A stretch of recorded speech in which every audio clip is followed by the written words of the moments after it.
che non lo tornano a fare. Tra che tornano a fare tanto e che si affronta, solo oh, hallelujah! Guardate che solo guardate che solo papà non mi guardate che solo una mano per il piano ora non dobbiamo fare hallelujah quello da fare dobbiamo fare perché mai hanno da fare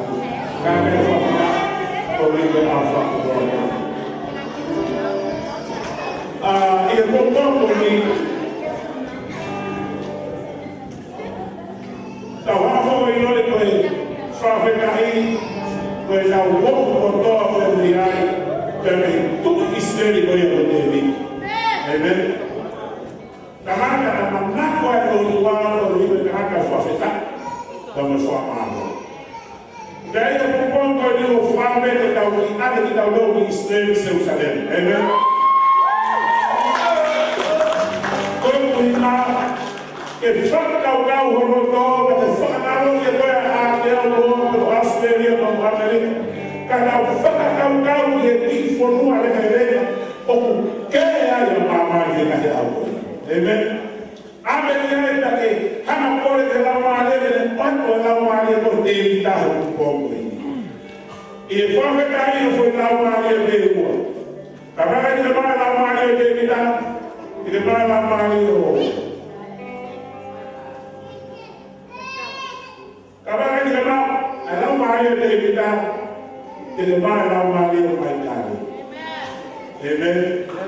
Aspetta fuori di homo e da passata la siesta da coro che devi fare la lì mai fare la lì o ma fuori da te vita con torni o vita homo di da dormo da fuori e fuori lo tua ma la quello tua o fare lo tua il amore devo poi e da un alma di ste fare le profetai Gerusalemme coro e lo tua come ele deu como mais onoforia do colo dele. Amen. Oh, mas lá vai eu não vou ver real. Eu meio ramego dele dá. Eu meio ramego dele dá. Eu rasga o ramego dele dá. Oh, aleluia, convidado dele.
Lord, I love you.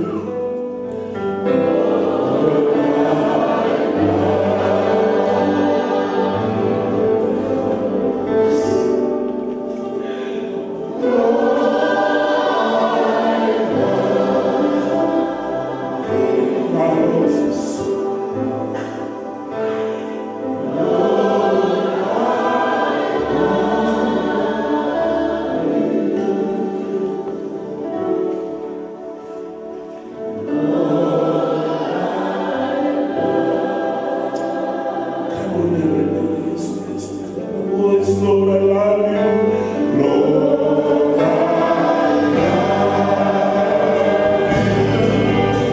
and we will sing.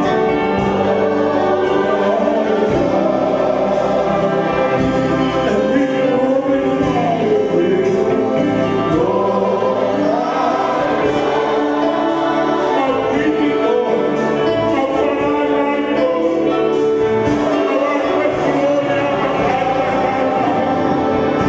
sing hallelujah.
Fafok. Ai ake o covenante. Ko taimi ke fafok ai ake. Ko taunga sia si piamotonga katoa. Fofola. Ulang kalon kali vai tatolu. Oki ai.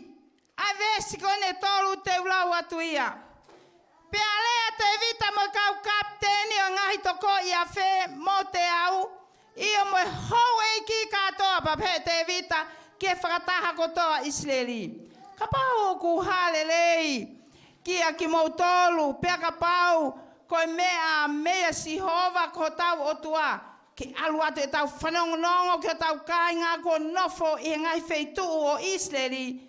Kai uma ke kau taula iki ma kau liva i ngai kolo o ku vao takatakai ke tau whakate fua mai kati ki tau tolu ke tau o whakafoki ai ke oho tau otua he tala e hai na e whenga ki ai a ngahi aho ia o Saula. Kua taimi ke tau alu o whakafoki ai ke ki ho tau whonua.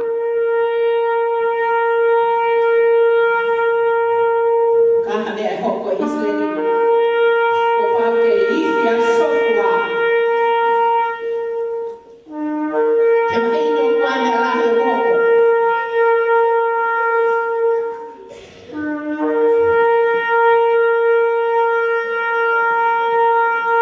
Na e huki te vita Israeli katoa.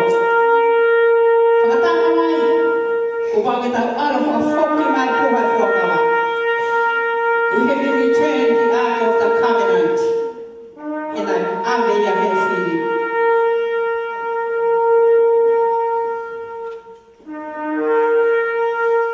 Ya kato ama Israeli. Wange ko mo ba?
whakawa. Pe koe a ake a Elohimi ki ho tau ngahi si. Ko kore ke ngawe aki ai whakatapu ko toa pe ko ose alu atu pe mehe. Whale whamawhora lea koe ni. Kae ataa mua ke troni ki tau tolu pe mehe wholofola ai otua. Ko au sia ha taimi ki Israeli ko ri aki ki nau tolu e sova. Kai to ia haivi pe mawhai. Hau pe fili, vainga pe honau fofonga. Hau pe fili, na wanga ave ki nau tolu. Ka koe mea, whakalolo mā, koe nau ave ai a ake o e whakawa, pe koe a ake o Elohimi, pe me i hono a whio anga o ave koe nau ngai whanua lotu muri, mo lotu aitori. Kau ki lawe ki ai, koe a ake o e whakawa, mo si mea pe motau ki ai, pe koe puha e whakawa. Ko hono mahu i ngā he kai Israeli, he taimi koe a, nai hange koe mahu i ngā sisu kraisi, he kuanga whakawa whou, pe koe mahu i ngā lau maali e maino ni, ho tau ngai a koe ni. He taimi koe, nai hau pe e whiri o tau ia Israeli, pe nau who. Paka nau ka hangalewa o ave, ai puha e whakawa, kene alu mo e te nau tolu e malohi, te nau i kuna. Koe puha e whakawana nau alu moia, he nau whakawhakaho atu i soatani ke nau alu, na whekau e kau taula e ki ke nau wa atu ke vaita whe. Pe nau whai e ngahi a ki ai, pe a mātu e vai ka nau ho alu. Na nau alu ai e puha e whakawa, e he whenga tau kotoa pepe ai kuna Israeli. Koe a koe puha e whakawa ki Israeli, koe ha, koe uhouhonga ia, ai otua ene nofo ia. Pe anga lewa e otua, e whakafofonga koe e puha whakawa, o ne whai e tau, i he iwi mo e malohi o e otua ki Israeli. Koe ai koe puha e whakawa, koe a hanau malohi ngā. Koe puha e whakawa, koe ai e te nau whakahawhia ki nau tolu. Koe puha e whakawa, koe ai e te ne tāmate i ai whili. Koe puha e whakawa, koe ai a honau i kunanga. Pena e tau ia, i he feitu o kui ko sailo. Pena e iai, a ilai, i he tempale i sailo. Pe iai mohonongo foha ko ho fini mo fineasi, o na tokanga ke fu puha, ke fu mea tapuha, ke malohinga Israeli. Pe a whai atu, ai tau e poha e whakawa. Pea i kai tō kanga e ngō tau te hina ho fini mo fineasi. Kana ome ngai mea, tapu mo e whatapu musa. O whai pe ia he loto tempare, o kua whio ai poha e whakawa. Tamai he whofora kia ki mautoro mo fua nau o e otua, whakamaa ki mautoro. Whakatapui ak mautoro. Whakamaani oni ak mautoro. Ki he ongo ua ia koe ni. Nana ilo peo kuna hau, na fua nau e otua koe to kanga ki he puha koe ni. Kana i kai ke whakamaa ki naua. Kana i kai ke whakamaa oni oni ia ki naua. Pea ko hono kovi ange. Koe ha, koe ilo pe ki ai he tangata eki, ena tangata eki. Kange ne whai hamea. Ki hono ongo whoha. Koutuyo kai ke loto ke te lawe he mea koe ni. Ka ku lea e otua kia ki tau tolu kai ngā tonga. Kia ki tau tau fua. A nau maoni oni e otua ke whakatapui a ki tau tolu. Kia ki tau tolu e kau ngaue, ki he siasi. A kau ngaue ki he otua. A kau whai whekau, a kau se tuata. A ka kai o nau ngaue whakaloto whai ngaue e otua.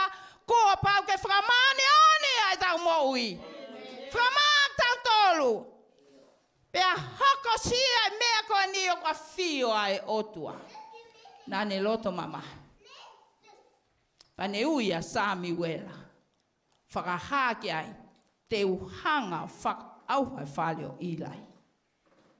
Ko ene ilo pe ki he kovi ko whahinongo whoha. Kai gelea. Matu a koe ui e ka tau henga ia koe ni. Ta ilo me whai he ta whanau he awe o tu au ta e unga lea. Whatokanga.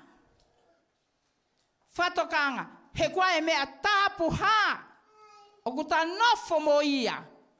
Koe puha e fuaka waha tau hauhanga. Koe lau maari e maani o tu henga ia koe ni. Pea alu lewa tala tau mai a Filipe ko Fistia ki Israeli. Osia e nau ngahi fo i ki moa. Pea pehe lewa he taimini e kau Israeli. Sai ko taimi ke tau ave ho tau ikunaanga. Ke tau ave ho tau malohinga. Koe puha whakawa kene alu o tau maa tau tolu ka tau hao. Ka mau manatu. O kai maa mo hao hawa. He koe tau lotu. Awana pehe e tari he ki ha lotu hataha. O te kai ke ufi a kai tata a sisu kaisi. Pea hoko mai o nau. Hau e kau tau koe ni o nau hanga o ave. Pea alu ai pea hofin mo fineas. O whai ai mea maa oni oni. Kana tae maa oni oni bengi naua. Taim ka tau foki. Whaka maa oni oni e tau moui. Ak tau tolu ak tau wala. Ke nau oi otua. Pea alo atu e tau ni pa pe mai lewa Fistia. Whanonga maa Fistia. Taia mea nai saia Israeli. Na nau ave mau pe e pua whakawa aki. Ai ife tau pite mo e tae hape. Pea mo e hele o santeri. Pea mo e ngahi uni hele filo kotoa pe. Mo e nafa kotoa pe. E nau whakafie fia. He nau ave kona wanga pe ia. Ke nau hanga whafe ta ki he otua. E taime u whakaha e rai pua whakawa. E nau alu. Whanongo mai ai whiri. Koe hei fulongo a. Ko nau o mai ho nau malohinga. Pea pelewa he kau Fistia. O Yahweh te tau foi. Koe a hone laiki ki tau tole ha Israeli. Koe na ko nau o mai e puha whakawako nau o tuaen. Pe taimina nau alu atu a ipea. Pe mai lewai. Take kau Fistia. Kau Fistia. Mau tau ke ngari tangata. Pea mau tu ke mau ngari fefine. Pea mau whaia mea ko toape. He e take over ki tau tolu. He kau Israeli. He koe nai puhai whakawa. Se asi mong motou mau mea mai. Ong mea whaingo fua. Ke tau alu pe o whai ha whahinga mea mai o tua. Ka aku ikai ke iai e o tua ia. These people, now ave mea moni, now ave mea totonu, now ave mea gulawai ko now malohinga, ka kai ke ia a fio ia o tua. No more malohi. No more ivia. Pea kou lea hen ke kakai o mau he ngahi mahaki. O whakawai vai ia i ho nau sino. Koe take over ki nau tolu. He whahinga Fistia. Whakasino. O nau topu me ai. E nau vai ho nau sino. Ka koe poko ni ho mea mai ke maranga koe ni. Taria. Pai hanga he malohi o e pua e lau mali e o tua. O whakawai vai ia koe. Pene hanga whakamalohi koe. I he iwi moi malohi o lau mali e. Pea se moi mahako toa pe. One hanga whai ho whakawai vai ia. Ko nau no foni o kuai pe kau Fistia. Ko nau mea whai henga ia ko ni ko na hawa to'o ha me i malohi whakautua e te tau tō. Mai ni hiung nau ela pe hen kau no power i tō. Pe alu pe malanga mai without power. Pe alu pe whai e hiva po ngai talawa without power. Pe te alu pe tai whai ha uni mea whakalele whakasetu ata without power. Powerless. No power. He kosi hamu ia. He Fistia ai whiri henga iau koe ni. Kua taimi ke tau ala whaki mai. Ai power e o tua. Ki ho tau whale o tu. Ai power e o tua. Ke tau maui whawhai tui. Ai power e o tua ko tau whanua. Ai power e o tua ko tau whale lea. Ai power e o tua ke kapneti. Ai power e o tua ki ho tau pasi. Ai power e o tua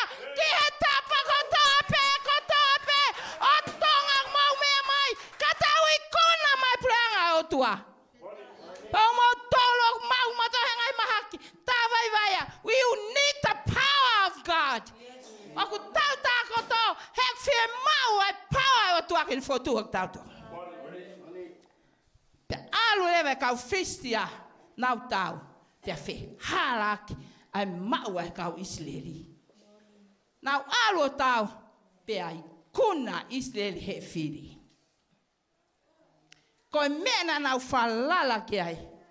Talu me whaianga hala he tempale ai ongo toko ua ko ni pia mawahe ai o tuai. Pe nau ave pe fu empty box. Very, very easy. Whaingo fua. Ke alu pe to tapu to moe pa ke whai mangau e whakalotu ko toa pe. Ka oku empty maha kai ke iahe aho e o tua. Koe ui ka tau tautonga. Taimi ke tau whakafoki. Ai pau ai lau mani e mani o ni ki ho tau lotu whare. Pau tau o si o pe kona whatu tamaki. Penau hau lewa ave. Ai puha kone whakawa. Hange kau Fristia. Tamate e ongo whoha. O ilai. Hofin mo fineasi. Ko i kuanga pe o anghala. Mo tae apsia ke o tua. Pau ke tō e nau mohi. Ona tau wa inga aki. Ai loto tau whai. Don't play. Penau tō e ongo whoha ko ni o mate. Penau ala mai he me tapu. O nau ave. Ai fu malo hinga o Israeli. Nau tō e o alu. Kaito e pe mahe o tua koe ha Israeli. Heu nau whai ang hala. Nau tō lewa ave. Ave ia e nau tōlo. O tuku whakataha mo fu o tua ko tā koni. Ko o tua e kau Fristia. Pane tū whakataha. Pia maha ke ai pongpongia. Ko tokoto mai a tā koni e lalo. Pia toi au ke he whewhetaha. Nau toi ato whakotu mai. Toi au pe pongpongi. Ko mape a tā koni e ko motu hono ulu. He kai ke tō whakataha hao tōa tā mapua. Pero hao tōa muli pia mo tau o tōa kosi su Christ. Ai mahuinga. Ai tau hea tōa maui. I hono poto totonu. Pia osko ia pia toki. Ave lewa e fupuha. O tuku ia i he motua ko amina tapi. Na ia i hono ongo foha. Ko a hio mo usa. Pe ave lewa whakotua. Pe toki tamate tangata e fupua. Hena kai ke nau toka ia lau mali o tua nai nofo e puha. Nai o mea tū whakataha laini atu e moho nau whare kai. Paka nau alu atu peko hiko me nau peretio ta utu he fupuha kai ai. Paka nau alato o kusi e se a toho atu e fupuha o nau he kai. Nau alu kai ke nau teitei ufi e taha. Ke a fio e o tua Israeli. Kana nau ngai ko vi pia hautamaki. He koe lau maari e oku ha. Oku mana mo ui pia pau ke ntoi mana mate. Pau na tau wainga pia mo ia. Te ha ulewa. Ai kau Fristia whirio pe mai. Tau whakafoki. Ai puha whakawa ki o nau whonua. Tau ave a ake o kovina te ko nau whonua te rena tau auha. Whakawhetai, wai nau ilo wai whai kehe. O wai whai kehe. Ko tau lotu, ka ia taime ilo wai whai kehe. Ko tau no whai pe koe hae siasi, pe koe hae lot, pe koe hae whanua. Mo tau whahinga tui o whai ka ia pe aho ilo wai whai kehe. Pe nau hanga lewa, o omi lewa. Ai puha veu ke whainga tutu ni ko toa pena whai he otua ki Israeli, ki hono ngawe aki, ai puha whakawa. Nau hao peo whakalele aki peho nau atamai whakai tangata. Nau hanga tā mai fu sari o te fo o. Pe oska pe amai e on fu pulu o mai lewa ke toho aki e sari o te whakahekai e puha. Ka koe tutu ne tohi tapu. Koe puha koe ni he kai ke whakahekai e ha manu. Pe ko ha sari o te koe puha koe ni ko pau ke kawala ia. He ha auriva i o nau hanga lewa o whatakia i ho nā uma. Koe ave anga pe e puha. Ko pau ke heka pe he uma e tangata. Ai a fio e o tua. He koe ke heka i ha manu. Whaia e ngahi man-made doctrine. Ngahi tokaterine whau pe he tangata e ke kawai wholofola e pe kawai e otua. Oon ke tau to kanga he ngahi au koe ni. Ka me tai o ua pe mo folfola toanga he te tau au. Ko I kuanga ko oso sing mari. Hau e puha e fonga e tangata e fonga halane ongo ko sadio te ia fo pe ne ongo ko fare lotu ia fo pe faka fofo hana faka lanu ka fehala ki pe mo folfola pau pe ke fai he o toa me. Pe hanga he o toa. O tatakia te sadio te ko ni. Ko hopo ki loto. Ai ongo tama amina tape ongo foha a ahio pe mo usa pe me mai leva ahio one taki mua kai alu ai sario te I mua pe mui atu leva te vita mo kau Israeli me na me ale ama na fa na fa ha ele kai taki atu pe o tua e foi manga ko toa pe ai pulu he kui kai ke ia ha foi step e tai taki he o tua. Aloa te pulu ko ni o tu ulu ia I he fulu o pere. Pea ngā lulu atu ai puha. Pea ala atu driver. O ne hanga whokotu ke tu ma. Ta I he o tua. Take off your hair. Must be this man has a dirty hand. Man, tangata ko ini. O tau tuinai uri hono ni ma. Hena ai fe hono ni ma. Na ai fe po frai te poto na ki po sapate. Koko ke fano mai na ai fe honi ma na ke kalap. Na ke alo pap. Pe na ke alo hula. Pe ke fe awaki. Pa ke toki hau lewa ke ala ke mea tapu.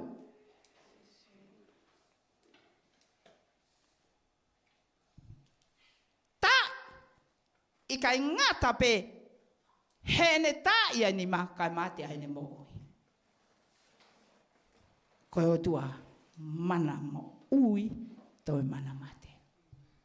Ko tau whenga ke sai ho tau ngai maa ki he taimi. Ko tau whenga ke tau maua iwi mai mari. Ko tau whatongia ko e whakafoki. Ai malohi o tua. Ko tau ngai lot whare. Tane tai ko mate. Na loto mamahia te vita, he ala mai o tua ki ausa. Kako hai fai mo o tua, o kei maa ni oni pea o tua. Pea o kei pule ani u pea o tua, pea o kei fai te liha pea o tua I ke fai hanu whirangalo. Talo ai mo pea maa te vita, o toa ko haku ke pe hea. Pea mana wa heta, mai folfola mana wa hea. A te vita ke o tua mai. Lelei hake. Ai puha o hifo. Ke api hene o wofet pe motu a usa. Ko o peti I tong. Hau tau whawhetai ke o tua haki motu a muri koe kati. Koe ki whanua muri a me kakai Israeli. Na ane tari pehena kai ke whie. Tari hata hai e puha. Mana wa he tako toa pe. Kau mahino mai na e tui a o peti I tomi. Ki he o tua mo he ka ke tu ta mak mon family. Pa pe ate ki motoa. It's okay. Bring it to my house. Lo tonga fete ke aku kai ke fe ave ha ta na alo ta ma de tanga ta na lot fare. Kai pe he fofola. Pe a loto le ki motoa. Ke o mai e puha fua ka wa tuku no lot fare. Mo toa ko ni tala hono historia na ni ma o ha whanau e towalu ko whanau lalai. Pena na toki mua he mea ko music. Pea koe ki mo toa kani ko opeti I tomi. Koe ki mo toa na toki mua he worship ki he otua. He koe toa tahana ne mana ko he music. Ia tahena. Wai pe tahena ku kai ke o manako I he hiva. Ka ku kai ke lei hono le o he taimini. O ko talatu ka te koe he taimi ko ni moho mea mai. Tala ke ki fuaki maha mea ha leo le ma leo fo o. Ke hanga o hiva ke whakalangilanga e o tua. Whakawhe e puha ki holoto. Whakawhe lewa e o peti tomi e puhane ne ha. Piane toki tau he puha ke kehe ia mo apina tapi. Piane toki o whai e puha. Piane toki whakapapa ia ke puha. Pene tongi hanga whai e mea ke puha. Pene manato mau pe ke ne matu aki apasia ke puha. Pene tauhi ake kotoa e ne mo. Whai mahina pe tolu. Ka koe tau e wanoa na tau e amina tape. Mo mate. Kovi. Auha. Kai ome mahina tolu. Whai mahina pe tolu. Tapu aki he otua. Ai ki motua.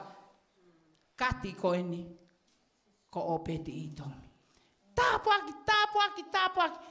O se tapu ako opeti. Tapu aki ne whanau. Ona ngahi fohai toko walu. Tapu aki. I hawe ngahi kau mea hono ngahi fohana. Mai tapu aki ato ai peme kau mea ko ia. Heu pehea e tau nofo koe o tau hea o tua. I he iwi o lau maaria e tapu aki ape ute nofo ai. Tapu aki mo kakai o kuam ke api ko ia. Tapu aki mo kakai mo tau whanau. Tapu aki. Ko mena e hoko kau peti i tomi. Mea koto ape koe kaha palapale ma whakapaanga ia o peti. Tapu aki ai pe ia. Alua te tālao, hua te whanongonongo wa atu ka te vita ki Jerusalema. Te vita, ko tāpu ake au peti i tō mea koe ki muri. Ma te, koe moni, na kei ke ha mate, ai whiwhi hono maari mo ne whanau. I kai, e kona e tā, na nau poto i apasi ake o tua, he fupua. Na nau tau he o tua, e puha koe ni. Pea hanga he puha, tau hiki nau tō. Amen? Amen? Whalewa te vita sai. Katoa mai ki heni. Te tau alo whafoki mai. Pea toki uki lewa te vita na kai kene uki ei hakau tau. Pena ane uki hangai mea whana. Kena whai Kena wako whana. Pena ane hanga uki hangai fu a tomi pe pomu. Pena nau toi uki hame ke tau ia ke fili. Na nau alumo nau tau aku manako ia e otua. Nau tau aku fina ngalo e otua ki ai. Nau tau aku a whiulangi langi ai otua. Nau alumo hele filo. Nau alumo na whawhangongo. Nau alumo talpite. Nau alumo kipoti. Nau alumo mea kotoa pe. He koe mea pe e taha. E ha ele mai a eki. O nofo iho nau hao ngā. Ka koe tau whakawhetai. Mo tau whakamalo ke otua. Pea kune manako tamai. Whai a kong whakawhetai sa me te au ni manoa.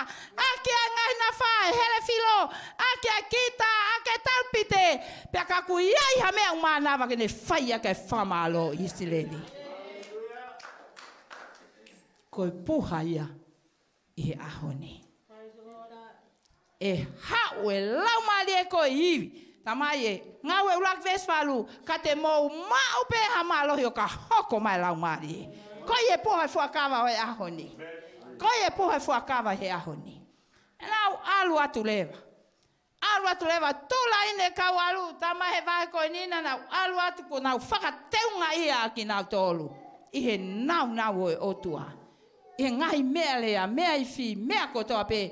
O kos whakalea kai ai, sa mea te vita, i he te au nima noa, na nau alu kotoa mo ia, ma nau alu mo i loto o fia. He kai ki ta hao o whakawhetai e ki mo ngā ke ngahi mea lea kaka aku uri o ta nima. Me ta hao o hiwa whakawhetai ka aku, kai ke fia ho ta loto. Pau ke veke ho ta loto, ke ta mao mai e pawa. Ko kore ko ke mea mai he, televiso ne veke holo toke ke whaha hiwa moha whakawhetai moha whakamalo ke o tua.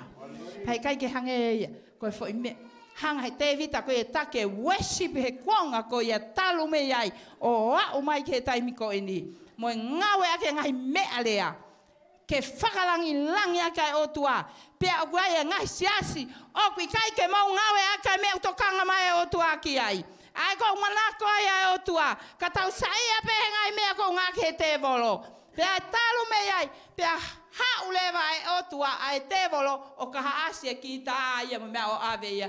Ke o nau matakari o nau tolu. O ngawe ake mea te volo. But the time time ke tau alo whakafoki mai e ume alea e otua. Whakafoki mai ke whakalangilanga ke otua. Whakafoki mai ke tau wifi ke otua. Whakafoki mai tau pite ke tau wifi aki. Whakafoki mai e ki tāmo here whilo mo na wha. Ke whale o otua. He ko taimi ke tau whakafoki a iwi o otua. Ai mālohinga o mo ui. Ki ho tau ngahi lot whare. Ki ho tau ngahi siasi. Ki ho tau pureanga. Ki he tau roto whare alea. Mālohe a otua. Taimi ke tau alo o mai e mālohe a otua. Anau māle ia. Kau kia te au. E ku nofaka kau atu ka opeti i tomi na e fe ofo o whani. Pea mo e poha e fuakawa mo e mālohinga Isleli. Kou tui he au ata te vita ka whai mahina petolu. E ia e ne ofa. He ne mawai pa mo e puha. Te mau to o ia pa mo api. Ai mea koe na ne tapu aki. Ahono api. Ahono famili. Ahono kainga kotoa pe. Ahono ngai kau mea. Whakawhea he taimini ki ho api. Kamata me ho loto. Ka a whiu e puha whakawako e lau mare e maone o ni ho loto whare. E mo ui ho whanau. E mo ui a ho ngai kau mea. E tāpua ki ho hoa. Tāpua ki mo whakamopuna. Tāpua ki mo ngai kau mea kotoa pe gorat ki ho api. Whai he taimini lo tonga pe ho mea mai ke tivi. Pea tālu ai. Ai pehe o peti. Koe hao mea kau katoe no whai. I will follow. Te umui mui ai mewa. I o kumalohinga. I o whamoui. I ao kuiwi. Te walo ai pe. Moi kifna mahe o tuaka te au ai whau e music i pe mohiwa. Te walo ai pe o hoko atu ai ku whakawhetai. Ai ku whakamalo ke o tua. He ko ia pe hauanga o e lau mahali e mālohinga ki he kumoui. Pea ne alo ai pe o take e kai mui e pe me nau hiwa mo e tā mea whawhetai. Pero e anga ni hono awe whakafoki e poa e whakawaki Jerusalema. Fo i manga e ono, pe nau tamate e pulu. Whakatali hano tata a, whai ake e whilau ke otua. Fo i manga e ono. Mate pulu, wheilau aki ki he otua. Foi manga e ono. Mate pulu, wheilau aki he otua. Tau whakakau ki he toto a tae hala koia. Toto a tae hala koia, ke ufi ake ngai whe hala aki kotoa pēnā e whai ki mua. Kainga, ka tau ka whakawhe i a laumare maune ni ke hoko mai ko tau loto. Moho tau whare, moho tau whonua, moho tau api. Wari ho mohui ake tata o Sisu Kraisi.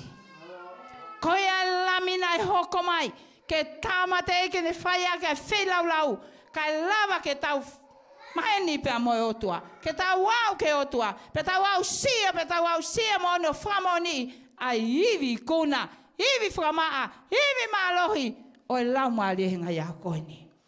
Pea nau tau e nau mea lea, me nau awe e whakawhewhia, koe puhai ni ko mau whakafoki mai ko mau Jerusalema.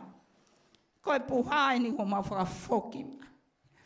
Nā nau me mo whiwhia pea nau, whaia ngai uni mea ko toa pe nei whakawhewhia, ko whoki mai ho mau otua, whoki mai ho mau mālohinga, ko whoki mai mea ko toa pe. Tonga ko taimi ke tau whakafoki. Whakafoki mai. Whakafoki mai. Whakafoki mai. Return. Return. Return. The power of God. Ko power ko ia. Ko lau mali e manioni. Pe e hau ia he ha. He tau whakawhetai.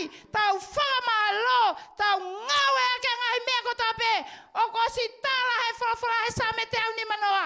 Whaia ke ana whawhetai. Whaia ke ana whamalo. He o ko ostara mai he sa me waua vestolu. O ko au nofo ia. Ai whakawhetai. Ai whakamalo. A hoku kakai. Whaia he taim ko ini. Pai hoko mai lewa e otua. Tau foki.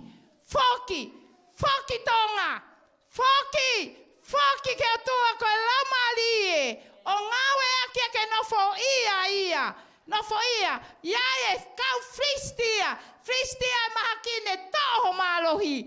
Fristia marikovi toho ia malohi. Fristia ta toho ia malohi. Pake ngā vai pe. Ngā vai. Ko taimi ke tau foki. O mai e lau mahalie. Ke pule pe a hao niu ia. Iho tau nofo anga ko eni. Iho tau nofo anga.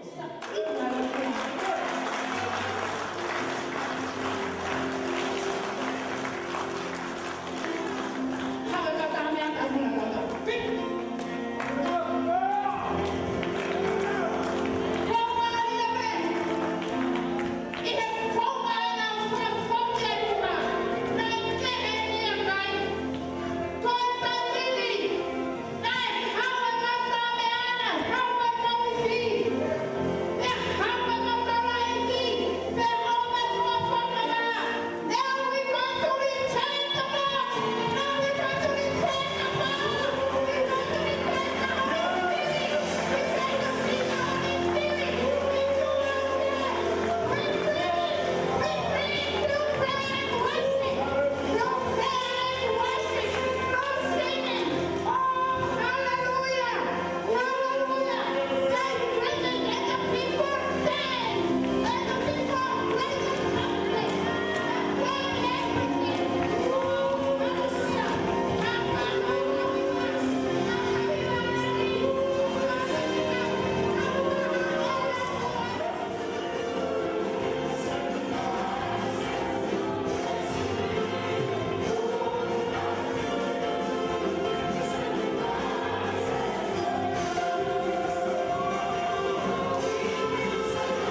God is happy with us.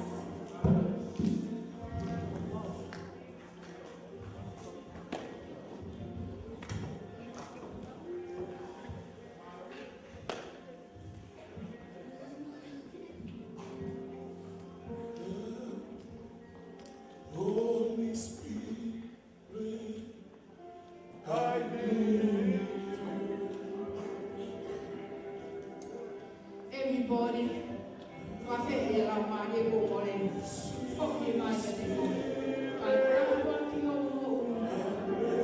Anda waki homo. Hallelujah. Kabang bobole la mali. Kaisel lava. Ofame na fani mo ang upstairs. This is a time for us to return. It's not a noisy God. It has to be a power. A power. Quando eu participo da minha licença que ela foi. Ele lembra. Power of the Holy Ghost.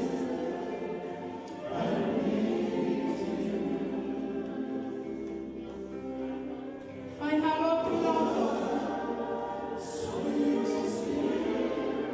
Vai makama haki ya fulani. Wasondono kele maui. Hebu heni. Alikuwa ni wakama. The power of the Holy Ghost.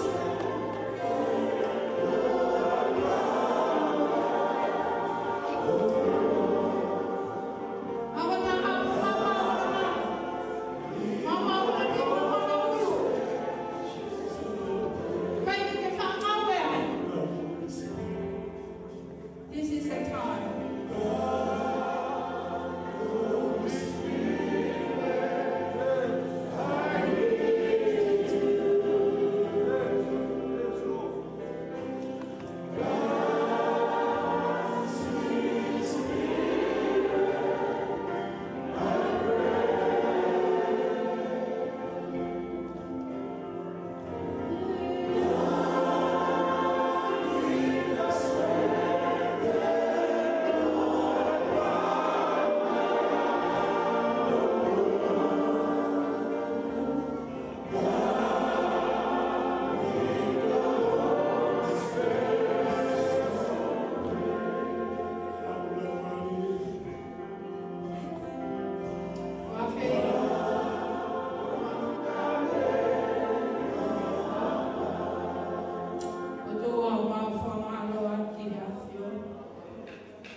Amen. Kapag-tres ay ko si Christ of atua fera malimanion.